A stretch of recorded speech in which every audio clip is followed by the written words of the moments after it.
Hey, before I kick off the podcast, I just want to shout out Next Door Clothing. Next Door, a clothing brand based out of Bondi in Sydney. They're making really nice jeans and shirts and hats. So go and check out their full range at nextdoorsydney.com. They're also artists, so you can go and check out a range of art. They put on rad parties, and I love what they're doing. So nextdoorsydney.com for the full range. I'm having a good time. You are? Yeah. I can tell. We are rolling too. Terrible happy talks. Terrible happy talks. Terrible happy talks. Terrible happy talks. Oh, that's hilarious. Fuck. I'll bust it out later. Dude, bust it out now. Go. Okay. Are you ready? Yeah. All right. And we're rolling. Today's guest is Scott Vandervoort. Scott is an artist, designer, educator, creative thinker, all-round nice guy, but most importantly, loving family man. Scott is the Adjunct Associate Professor of Industrial Design at the prestigious Pratt Institute Brooklyn, New York. His career as an industrial artist over the last 20 years has comprised of a journey that involves design, fabrication, installation, project management, utilization of urban spaces to create iconic architectural experiences, visual arts, and much more. Scott is passionate about his craft and always endeavours to share his experience and knowledge to those that want to learn. He has evolved into a mentor to many. Scott is bound by a personal desire to progress, and he has expanded his skill set in recent years to the art of bamboo design and construction. At present, Scott is with me in Bali after completing another tenure as an educator on the internationally recognised Bamboo U design course. And today he is with me to have a chat, talk story, and share his experiences, challenges, and hopes for the future.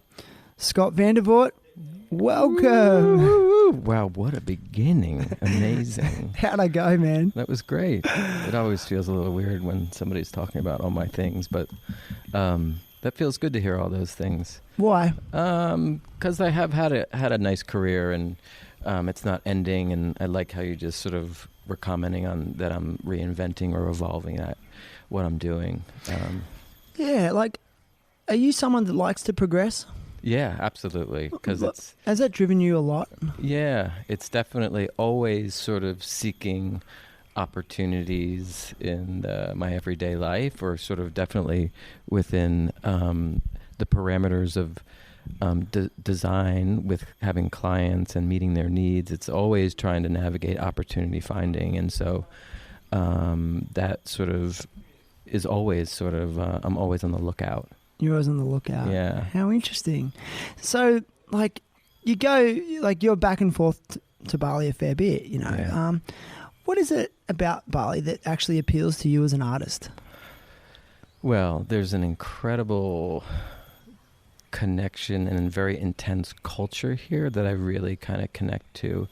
There's the Balinese people, especially the Hindi people, that are constantly reflecting on giving their gratitude and thanks to not only themselves to other people, themselves to the earth, and themselves to the gods, which I so respect in so many ways. And just if we live in societies where people are honoring that more and spending time in these places of being grateful, like, wow, what a great world we'll be in.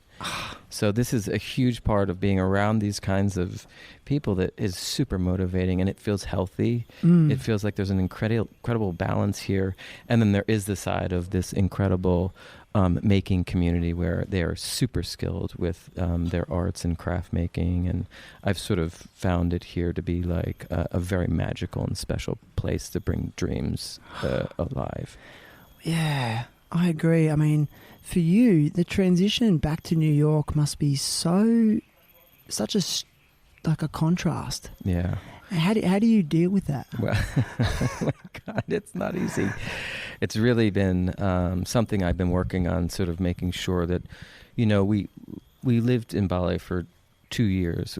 My wife and I have a son, Jordan. He's, he was 13 at the time when we decided to leave New York. We wanted to live abroad and wanted Jordan to see a different perspective, a different world. So Bali, we had met John Hardy in the street of New York through a friend of a friend, and we were kind of like very impressed with this idea, and it just sort of happened in my career and also my wife's career that there would be this opportunity to kind of take a little time and show Jordan a different part of the world. So this was kind of really exciting for us. But 2 years into it, he definitely was feeling like he wanted to get back to New York and get to the streets. He loved skateboarding and videography and music, and the energy of the streets, I think, was really calling him. And home, that was home. But for me, I connected to Bali in this other whole dimension of creativity, and my own artistic sort of voice sort of exploded out.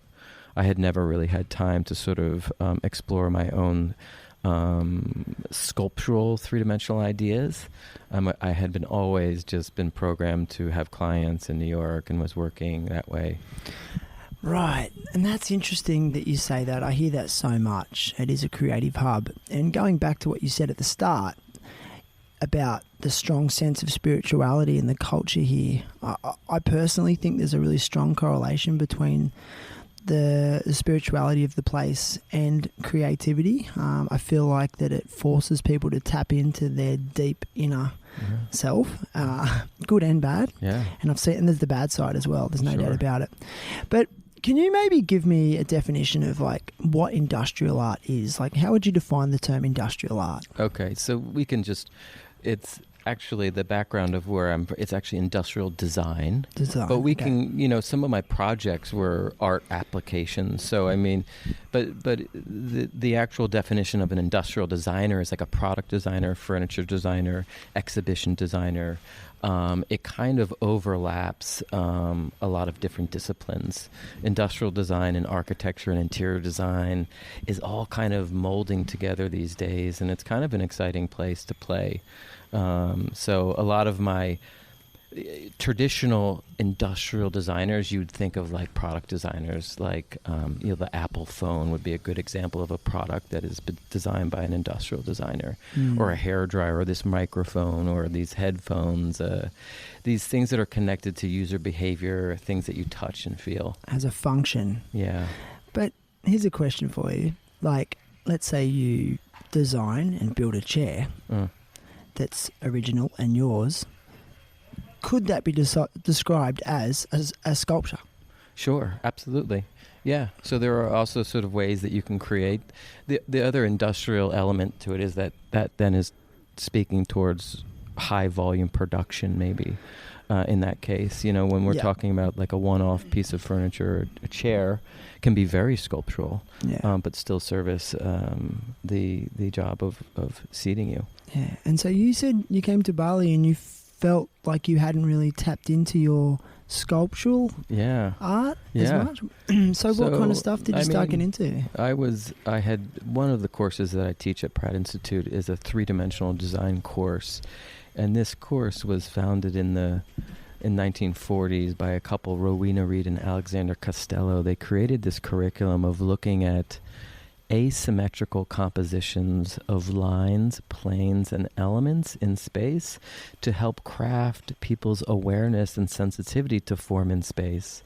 So by using your hands, you kind of model and look at and articulate space. So for many decades, I've been teaching this sort of sensibility of form in space, but I never really took it upon myself to have the time or space to actually start to work with stone and material and metal and glass and these things. In New York, it was complicated on top of my academic schedule and my personal professional projects.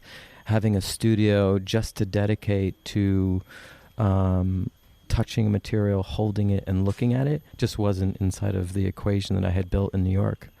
So once arriving in Bali, the two factors that allowed this incredible collection of sculptures to arrive was that I had time and then space. So, and then also local craftspeople to help bring everything that I wanted to life. It became more viable. Yeah. Wow. So intriguing to me. because I was saying to you earlier, I guess like in life, I'm drawn to people that, are interested in the same things as I am, and I think that's great to a certain extent. But I find when I speak to people who are into things that are completely out of my comfort zone, I feel like that's when I really feel inspired in the things that I do. Right. Okay. It's like it is expanding, I guess, my consciousness a little bit, and also like making me think of the possibilities of what's in my life. So like the other day, for example, you were showing me like a awesome light fitting that you made from bamboo. Yeah. And I looked at it and went, God damn, like I've got so much like old pieces of bamboo in my yard that I look at it and I go, I could have done that, but I didn't. Right. And we need light fittings in our house, and we need decorations and decorative art. And now I'm like looking for pieces of bamboo around the yard, and I'm like, okay, I'm going to see if I can make my own light fitting. Yeah. Where would you say that you get most of your creative inspiration? Definitely through material exploration. Material has been a driving force and really inspiring me. So, such as, the bamboo is huge. Yeah, that was immediately upon arriving to Bali. It was very apparent that I needed to start to play with this material. Yeah, because John Hardy and Alora Hardy and the founders and the designers of the Green School really kind of really revolutionized the way that they were starting to look at this as a building material. Yeah. And so I immediately was very eager to start to push the material as far as I could go. I just call them interventions or cuts, or like dealing with it very graphically and aggressively, to then doing a series of these that I'm lightly touching the bamboo, but in trying to make it as beautiful and as visually engaging as possible. That's kind of the criteria. Okay. And you set that criteria like for yourself? Yeah. Like, so it was beautification of overlooked objects is a part of a undercurrent of my work. So back in New York, I after working in many design offices, and also doing a lot of things in architecture, I was always seeking and looking for these new opportunities or places where people weren't really looking, and one of them ended up being in elevator shaftways. And so I ended up designing elevator cars with windows, and then working with artists to do installations on the walls. Right. You can see some of these projects. It's called Lift New York. But it was about like beautification. It's about changing the character of somebody's day through something. Yeah. And of course I wanted everything that I do to be super memorable. I want it to stop somebody in their tracks, and I want it to be something that will forever like, wait a minute, wow, how was that done? Who is thinking that way? And get them out of their own head and invite them into a place of kind of, oh my God, that's possible. Yeah. Man, like elevators can be the most bland places in the world. Yeah. Wow. And often they're filled with advertising too these days. Yeah. So being from New York, are you often looking to the urban environment and seeing and thinking about how you can beautify it? Yeah. Yeah. Yeah. So these elevator projects were one way I could sort of marry my love and passion for art and architecture and the scope of these projects became so mine that I could really own the way that the content would arrive. I could invite other artists to collaborate with me. And then the clients weren't really driving the content. I was able to sort of control that. And that's something I had missed in some of the other bigger corporate projects that I had been working on for decades, that it got a little boring after a while, following their kind of lead and then coming up with the design solutions. I mean, I did some great, wonderful work, but it wasn't as fulfilling as some of these other things where I've really started to engage with this urban context. And is that more in recent times? Yeah, within the last 5 or 6 years, I started to really use the streets. I was going to say streetscapes. Yeah. So and we've talked about this before because of my love and passion for skateboarding when I was young. Most certain convinced that it was between the ages of probably 7 and 14, my eye was trained to find opportunities in the landscape. And it was like, how can I catch that curb and slide on the thing? And how much air can I get on that, off that ramp? And it was about orchestrating and creating opportunities out of nothing, and like doing like magic almost. It was like finding magic. So skateboarding was like this influencer that then opened my eyes to really looking at going back to the urban landscape as this endless canvas to kind of seek out and look to find these opportunities. Oh man, I'm losing my mind. Like as a skateboarder too, growing up, like I think I've been completely programmed now. Like even for those that don't skateboard anymore, but if you did when you were young, I mean, I can't go to any city without looking at a curb or a ledge and like, oh, it's a marble ledge. Oh, it's about knee high. Oh, it's perfect, or a set of stairs or a handrail. I mean, look, I personally think skateboarding is a beautiful art. I mean, do you see skateboarders who street skate as urban artists? Oh yeah, absolutely. They're like dancers, like the way they can move and carve through space.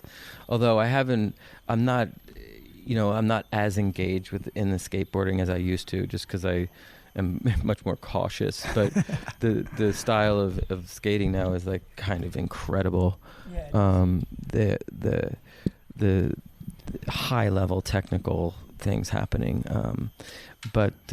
Yeah, it's crazy. But also, I think going back to sort of the culture of skateboarding, and like there was also something I was very clued in on early on when I was starting to even buy skateboards or collect. It was the graphic quality. There's graphic design. There was a culture of like street art already wrapped into the brands that I like to follow. Independent, Santa Monica Airlines, of course, Power Peralta and all these legendary outfits. And I guess SMA was the last company that I was very loyal to, always getting their boards. Yeah, and I remember them. Not as Corpus boards. Oh man, ripping. Amazing.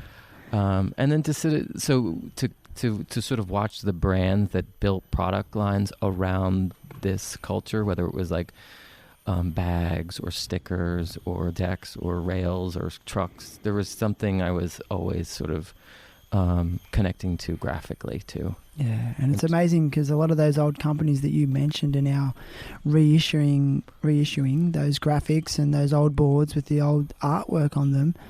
And for people in like my and your generation, and I really look at the artwork, and as a young skateboarder, I never really appreciated it, and I would just be sliding those graphics off within the first day because I'm like trying to board slide everything. But in hindsight, I mean, I think of some of the boards that I had, I'm like, oh, why didn't I keep them? I know. Imagine we kept them. So I had a collection and my mom threw them away. I was so mortified. Like I had about 14 or 15.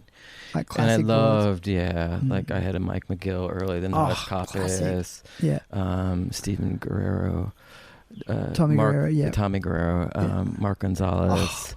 And then I think one of my most recent one was Danny Way. Yeah. Like I had one of his big board.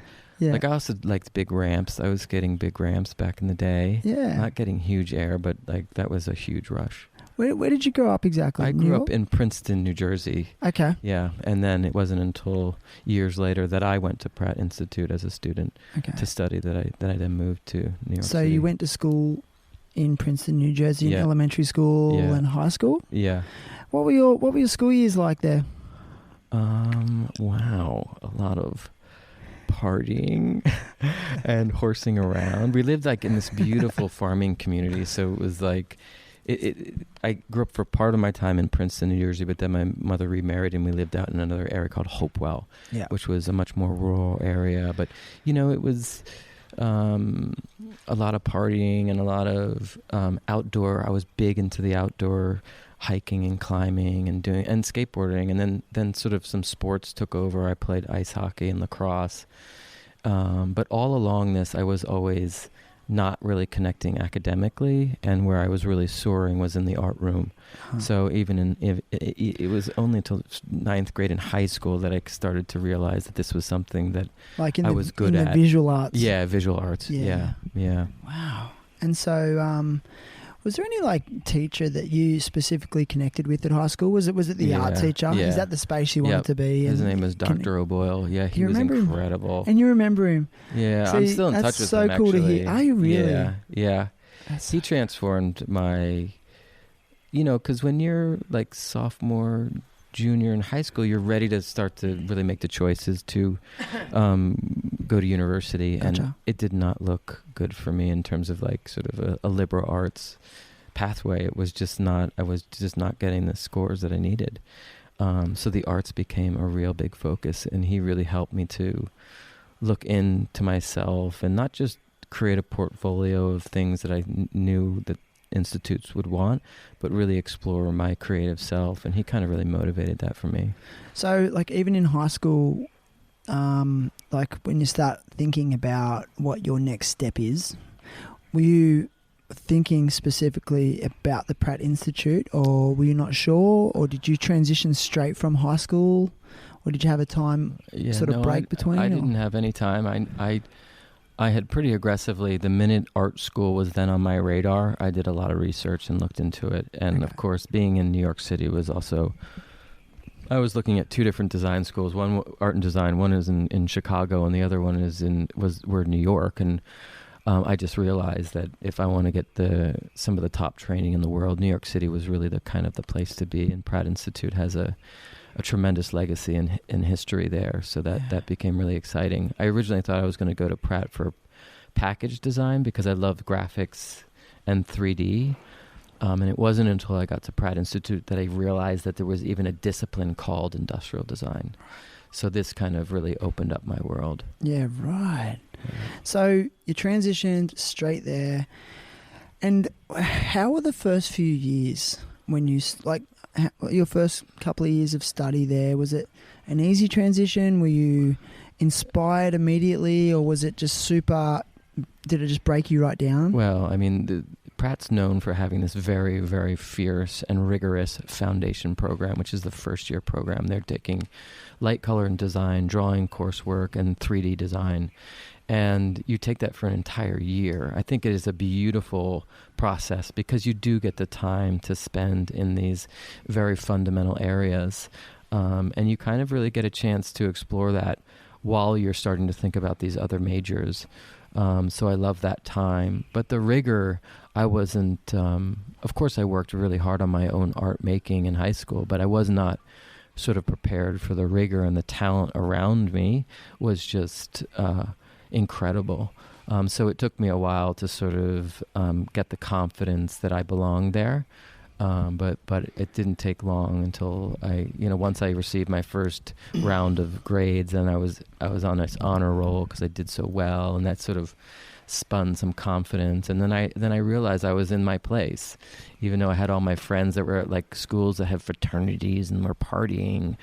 I was really excited that I was taking the steps to really explore my future. How important do you think it is to be surrounded by the right people, especially as an artist? Like, yeah, I mean, because they're constant influences on you, right? Yeah, it's key. I mean, there's like the chemistry of that classroom and the rigor, and the professors really kind of changed it for me. It was really them, actually, the professors there. Yeah. That really kind of helped me to go from seeing black and white to then seeing color in many ways, so. And they're the ones that really inspired you to sort of go down the same academic sort of path as them? Yeah. So once you finished your time there as a student, did you immediately transition into being a professor, or did you go out and... No. I started working for a design firm. It was called Hickson Design Consultants. And I ended up working there for a decade. It was a great small studio. We did a lot of like exhibition design, graphic design, branding, interior work, renovation work, some product design. But at the same exact time that I had left Pratt, they had also, the woman that hired me from Hickson Design was a professor of mine. So she also then asked me to assist her teaching her coursework. So I started doing that. And within 1 or 2 years of the department seeing my commitment back in the department, they were like, hey, can you teach this drawing class? Right. And then I sort of quickly just like, oh, I can do this. I can help these kids. Like I know all the tricks. I can teach it pretty quick probably. So for a while I taught drawing, and then that's kind of like an entry level coursework that you would teach, that and reviewing portfolios and things like that. But that I was waiting to teach the three-dimensional design, this abstract curriculum. So I kind of waited my turn until somebody left, and then I jumped right in there. So I had always been teaching at night,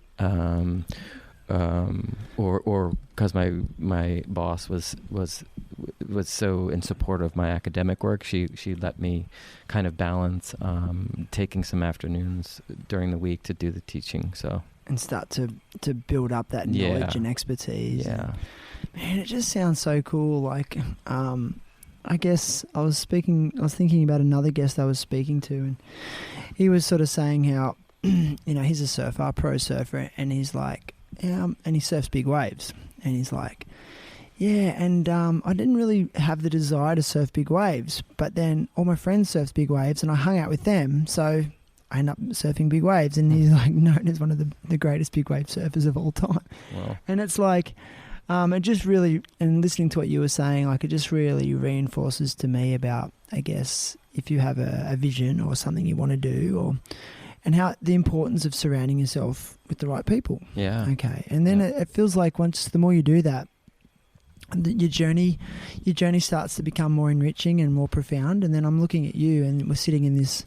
I mean, how would you describe this bamboo structure? You describe it. What is it? You even just saying that gave me goosebumps. We are sitting in the middle of. It's almost like if you imagine it. Well, it's a large bamboo structure, and we're on the campus of Bamboo U, which is across the river from the Green School in Bali. And this is a structure that is going to be a future kitchen for the campus of Bamboo U. And it's a large, if I could just say, like a teepee style structure where it peaks at the top. There's a reciprocal tower abstraction that's holding the structure all together, and the interior is all this a beautiful black and brown bamboo. And the surfaces of the roof undulate in this beautiful organic way. It's almost like we're sitting in a giant top hat almost. And there's beautiful skylights, and the even light is splashing through here right now, and it's just gorgeous.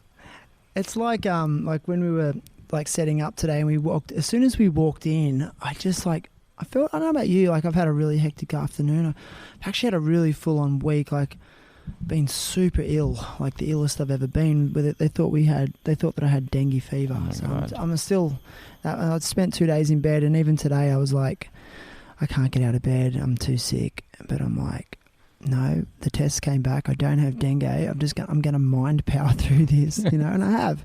And I walked into this space, and I just felt immediately at ease, and it just really felt like your space. I don't know, and then even a table was just miraculously already set up for us, And I don't know, I don't sort of believe in coincidence anymore. And then, we're talking about your journey, and it's like I'm listening to what you're saying, your transition from New Jersey to the Pratt Institute, and I know you still work there, but then it's led you to being an educator of bamboo construction and design as well, like because you've stayed with your people. Right. Would you say that's true? Yeah, absolutely. I mean, it definitely was apparent that the minute I started to share the elements of like when I said that my vision changed from black and white to color. Once that happened with me in terms of understanding form and space, this was something I immediately needed to continue to share. Because I knew that not only it's not uniquely found in talented people, it's something that we can all acquire. It's not just for the artistic one. It's really everyone can see. Everyone can find and have this ability. So I love this challenge of helping people see. Yeah. So the bamboo became this I connected immediately to it. There's bamboo model making material that they use to study structural systems and things. And I started to use this model making material as a sketching tool. So we're sketching three-dimensional ideas with it, whether they're products or furniture or temporary environments or abstractions where we're just looking at, for instance, these animals behind me are these animal abstractions. So we've, I have to, I'm trying to deprogram some of the participants that are in this workshop to kind of slow down, look at some of these things a little bit more playfully, and just connect to the material. Do you think universities are programming students? Yeah.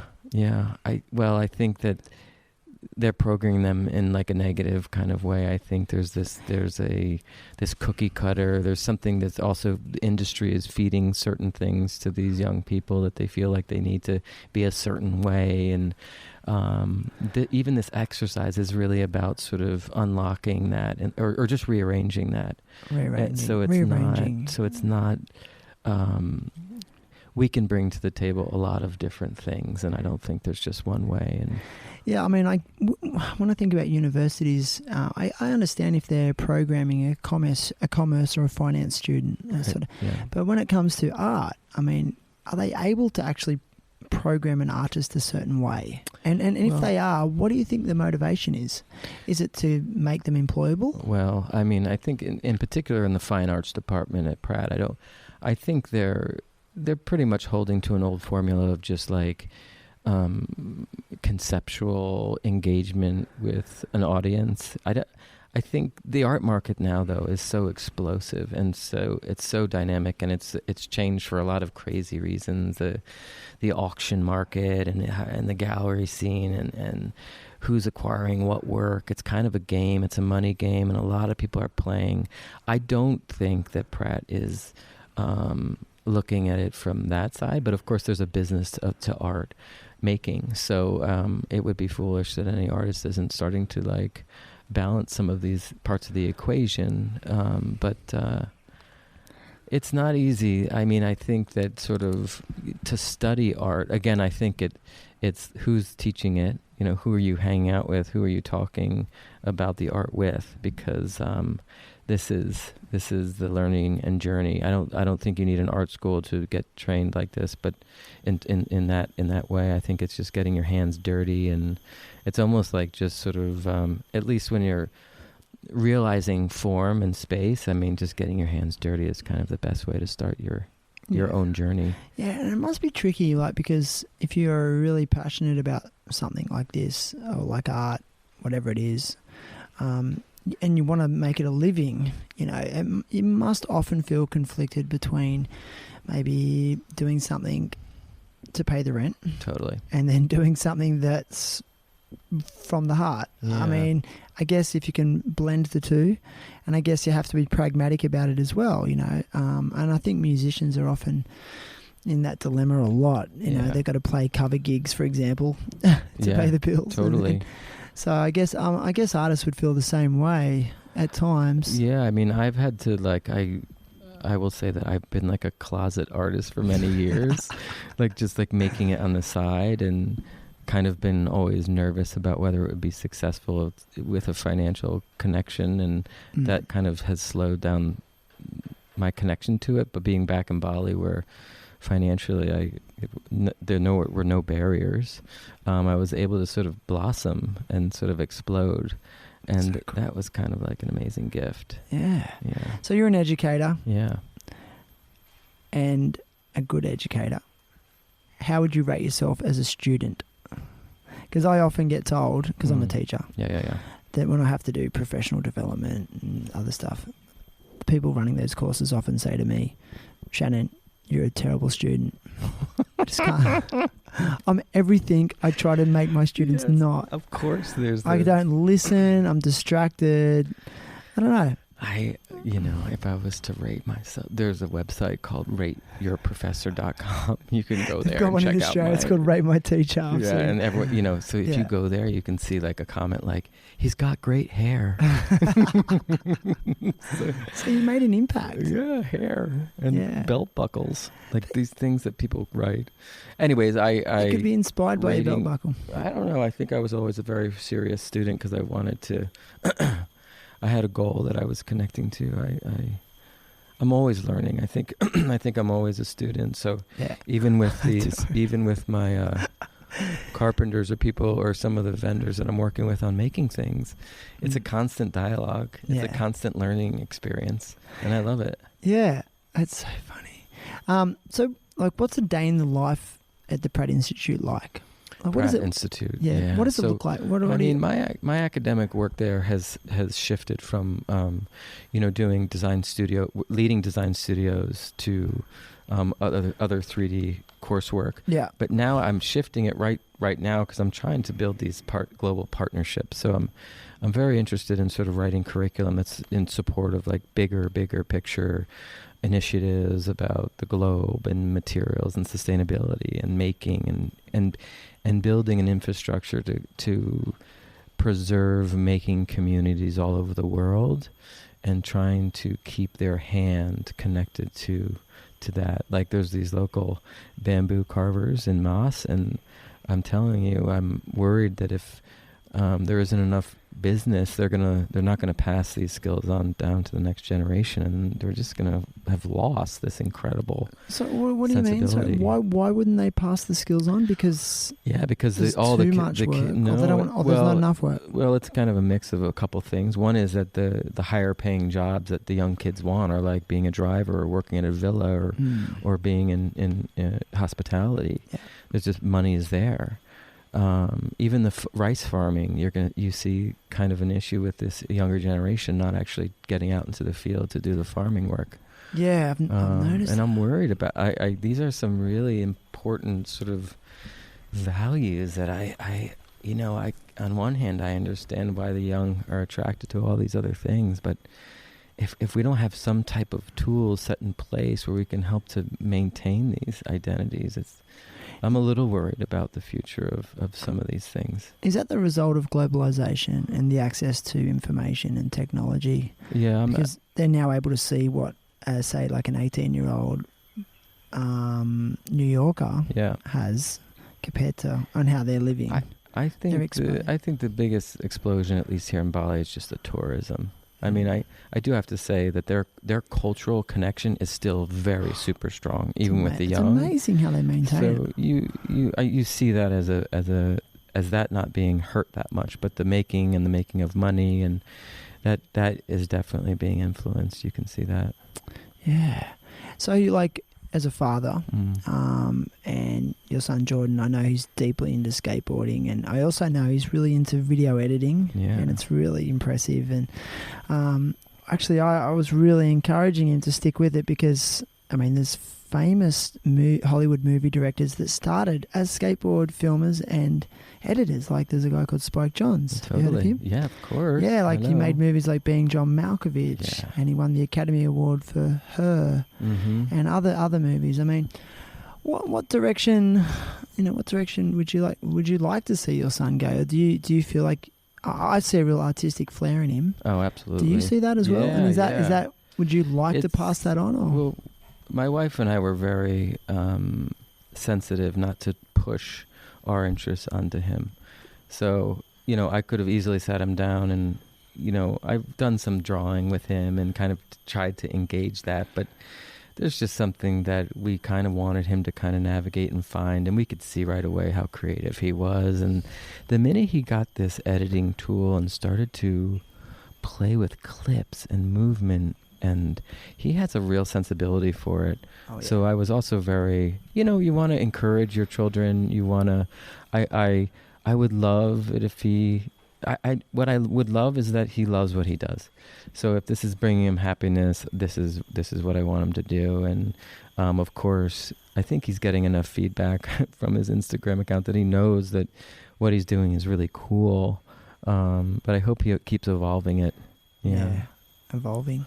Yeah, because like one part of like, I'm like, oh, at your new school, are you going to take a, video editing class, or what kind of, tools do you need to do that? And he kind of like backs off a little, and I'm like, it's probably not saying delicate. The wrong it's things. Sensitive, hey, yeah. Because it's like because it's coming from you. Yeah. Like, but maybe if it was like someone else. Yeah, totally. It's funny because I have the same problem with my daughter. Like she's about to turn 5. Won't even put a toe in the ocean. And I just wanted her to start getting on a surfboard. I'll push her around on the longboard. But then we were at a friend's birthday party at the beach the other day, and I was like talking to a group of friends, and then what do you know?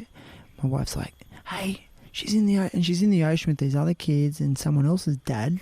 Yeah. I'm just like, damn it! Like, how come when I say you don't want to do it? Like, I totally know so this, bummed, dude. It's man. not going to go away. Does that keep going? Yes. No. It does. It's a little sad, but like, you know, because I also I'm not a big surfer, but I love to be in the ocean and be in the water and swim. I do it religiously in the morning and in the evening every day. I try to get in the ocean when I'm in Bali. I think it's just part of like the best. And so for Jordan though, it was like he stopped going to the beach with me. It was like pulling teeth. I was like, "Are you crazy?" And then I would tell him how many girls were there, and that would kind of tweak his interest. That kind of. Yeah, there's no... You said before that you just want him to be happy in what he does. Yeah.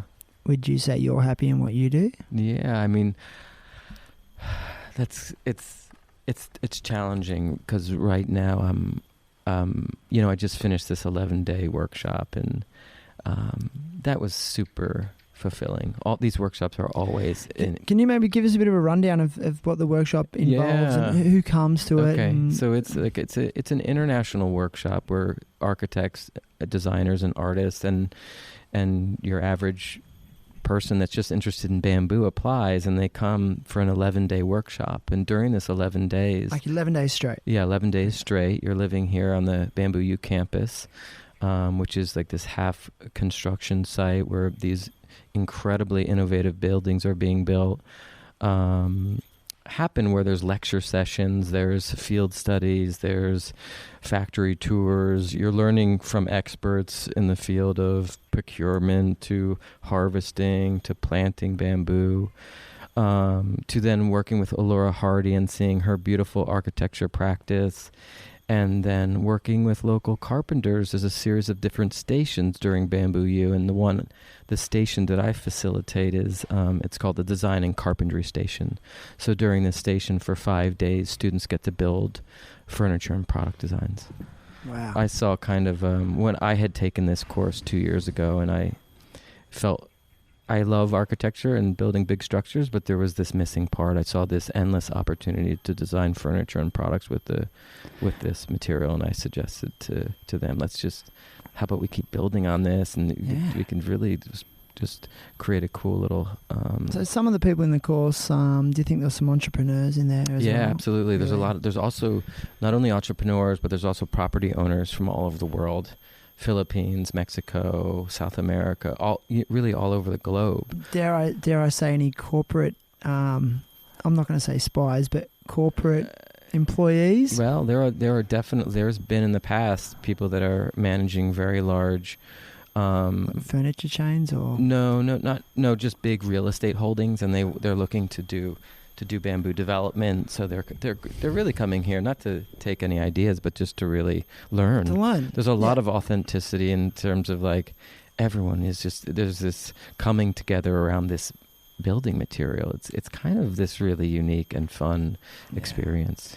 It sounds to me like the foundation of it is to really like utilize your environment and the resources that are available. Absolutely. Yeah, I mean, because obviously you couldn't really run this course in Australia, could you? No. But you could run a similar course, I guess, with the predominant materials that are available there. Absolutely. So the same concepts could be applied around the world. Yeah. And you were saying that maybe like are you continuing the development of parts of that curriculum and how sort especially of, like you were saying the furniture design aspect or the design aspect, trying to push sort of more innovation within these workshops around sort of designing products that will help people, but also there's another part is like helping to bring some of this curriculum to the Green School, and there's all kinds of really fun opportunities here, and like integrate it into the actual secondary school curriculum or younger. So I think you're trying to. It's in the plans already. Oren Hardy, the founder of Bamboo U, and his wife Maria, they're very committed to this stuff, and they run also some amazing other programming through the Cool Farm, just connected to the Green School on permaculture design and natural dyeing, and they've got an incredible farm there, and they're doing great work. Yeah, they have. and I share the same surname as Maria, Nice. and which is no big deal really, but I just wanted to add that in there because I don't really meet a lot of people with the same surname. Yeah. But do you feel that, like, because I know they're really into permaculture, and I've done some work with Oren. I've had students over there. We've got a work experience program going there, and also had a permaculture little in-school permaculture course going, and we went over there. But do you feel like with the Bamboo U, it's very much based on the principles of permaculture as well, in terms of, you think, like, are the principles of permaculture incorporated into the learning? Do you ever talk about that stuff? Yeah, he makes some connections to that. Does he? Yeah, so that's always, I mean, actually it's just, the bigger point is back to what you were talking about, that it's like really this message of wherever you're coming from, what is the local material there that is accessible and grows fast and is abundant, and just clearly identifying things within your own natural environment. That's kind of the big message. I mean, of course, the permaculture, because you're living on the farm during this workshop, you're constantly inside of this ecosystem, which is like incredible. So good. I mean, do you guys talk about the actual cultivation of bamboo as well? Yeah. Okay, and then how to reharvest and propagate. You talk about all that. All that. So it is a cyclic. A cyclic process. Yeah, it's the introduction. Like day one is learning to plant and harvest and procure it, and then you go to the factory and start to see how treatment happens, and also tagging bamboo. Is the treatment organic? I've always been curious, like how do there's a boric acid, there's an acid component to it, so it's all natural materials, but it's like a salt. I was going to say salt, like a basalt type thing. Kind of. Okay, and what they soak it in that. Yeah, and basically what that's really doing is like it's killing the sugar in the bamboo. And does that take the flex out of it? No. Okay. No. It just stops it from, slows the decomposition of it? What it does is it breaks up the sugar molecules so that the biggest fear of the bamboo is insects, moisture, and the sun. Okay. So as long as you're identifying how to deal with those issues when you're building structures or furniture or anything, that those are the major things. So really getting that sugar out of there so the bugs don't violate it. Yeah. So interesting. Almost like salting meat back in the day to preserve it. Yeah. Yeah, there's a part of that. Yeah. And here's a question for you. Is bamboo fire resistant, or do they make it fire rated? They can rate it, but it's pretty flammable, Yeah. But there's definitely chemicals that you can apply onto it, but those are super toxic. And there's definitely, China's exporting, I think, the largest amount of bamboo to the world. They're really kind of leading that, and I'm sure they have fire-rated bamboo, and they're really manufacturing like architecturally specified building squares and things. Yeah. The big thing here at Bamboo U is we're trying to sort of like show that there can be other ways of building non-uniformly, like what's the ways in which we can calculate building materials when they're not uniform, and this is kind of an exciting area. And then there's also the treatment materials, the final lacquers and the sealers. This, when we can get really good at using really all natural materials, and that will sort of kind of be really exciting, the future of that. Oh man, it is exciting. Yeah, it's so cool. Wow, man. It's just, like I said, after a hectic day, it's just so nice to sit here in this bamboo structure and talk about bamboo. I know, it is amazing. But I guess, like, I know, like, you fly back to New York on Wednesday. Yeah. And when will you be back in Bali?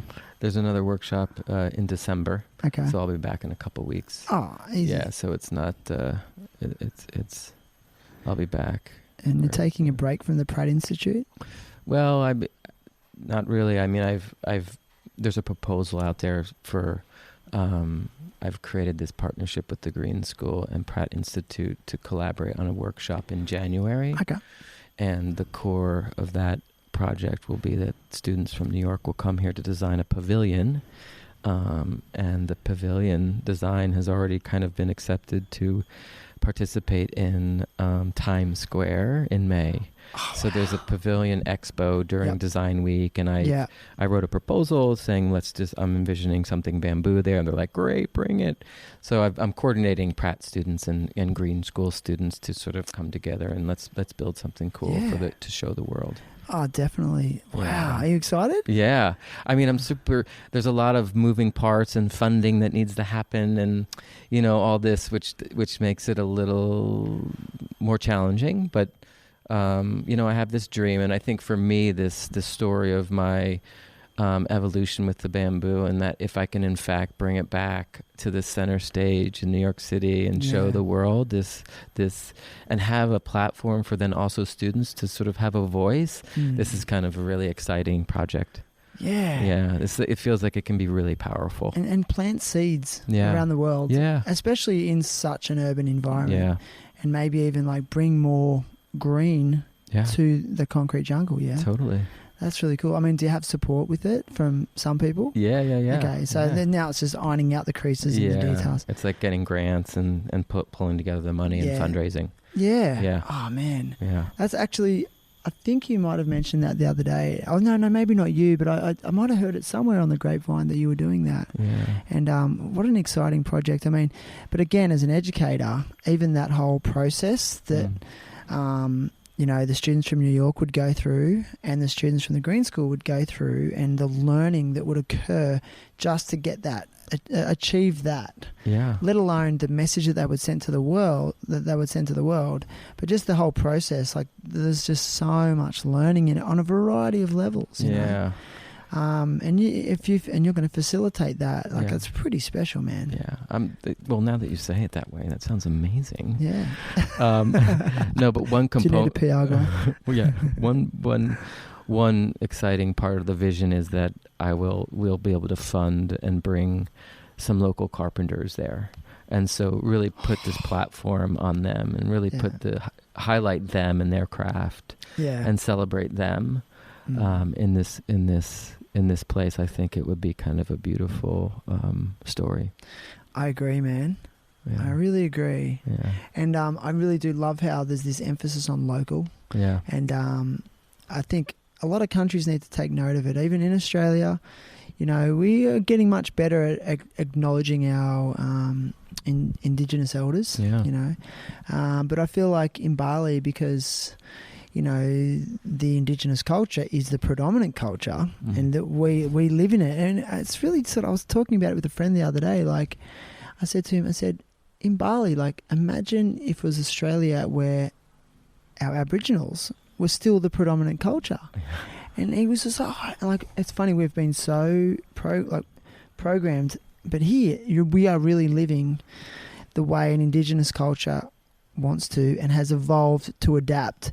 Not like, and they're adapting to us, but they are still expecting us to adapt to them more so, as opposed to how it is in our countries where our Indigenous populations are. I mean, I can't speak for the States, but they've been mistreated, abused, and overrun and demonized in their own culture. And just to see the other side of it, of what I guess could have been, is really, really inspiring for me to continue to advocate for the heritage of the Australian culture and the Australian country, because it's so important. And I think, going back to the very start of what you said, at the base of it, it's spirituality. And I feel like the reason our societies are getting sicker and sicker physically and mentally is because of this loss of spirituality.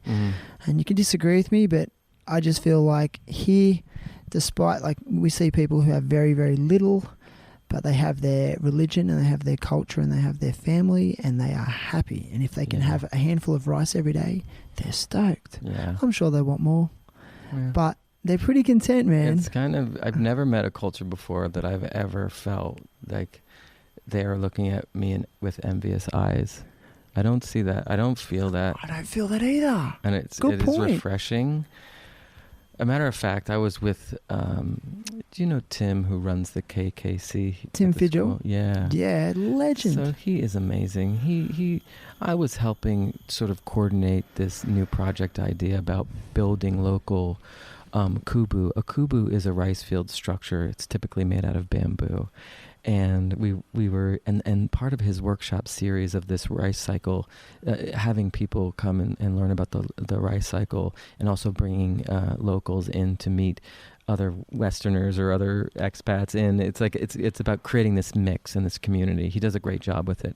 One of the things is for some of the elders that are the eldest farmers there is to build these new these kubu structures, which are like they're sheds that they get away from the sun from. They store their tools there. So we designed and built one for one of the local farmers, and upon our first sort of investigative, what are the elements in a kubu? Like what historically or traditionally, what are the do's and don'ts? Like I don't know how to build a kubu. Like this isn't. He knows. Like he should be telling me, and we'll help facilitate a design so the students can then make it. Yeah. That was kind of the idea. But it took him 2 hours when we were together and sitting inside of his kubu. I said to him, I said. And of course, this was translated because he can't speak English and my Indonesian is terrible. I said to him, like, well, what would you dream of having if you could have it in here? And he just stared out there, and he couldn't stop thinking about the fact that I was sitting in his kubu and that I was a guest, and if I was comfortable, that he couldn't even get to my line of questioning, which was like looking a little bit inside of self. And what was your need? And I said, well, wait, let me suggest a couple things. How about, do we need power to charge your phone? Because I do know that some of them have phones. And I said, maybe a charger or maybe a light. Maybe a solar panel so you can get light at night. Yeah. And so, or maybe a fan when this air's still. And so, like, all these things, like, he didn't nod or flinch to any of them. He was so content. And his needs were so little that it was one of the most beautiful things I've ever experienced. Here I was thinking that, I got to come in here and I got to, design and understanding function, and I can help solve some problems. And there were no problems. There was things that I could project onto them thinking, he needs a solar panel, and blah. He really actually doesn't. And that was kind of this beautiful learning about them. Man, that's the raddest story ever. Yeah. And it's like, he was just grateful to have you in there. Yeah. That's so cool. He couldn't get over that part. Oh, yeah. Man. Yeah. Bro, it's been epic. Like, it's been an hour. Yeah. Already, it just feels like it's gone like that. It did go fast. And I kind of feel like that's a really nice way to end on that story. I know. Okay, so we can end on something else. Yeah, go. Okay, end. so I have, like, when I get a microphone in my hand, you got a mic I in do your this thing. Yeah. And it's like a little cheap party trick. Ready? Oh, dude. Is it going to... Wait. Are you going to beatbox? No, but I'm going to make a noise. Wait up, man. Ready? I got to see this guy. And so, everyone just listen. Here we go.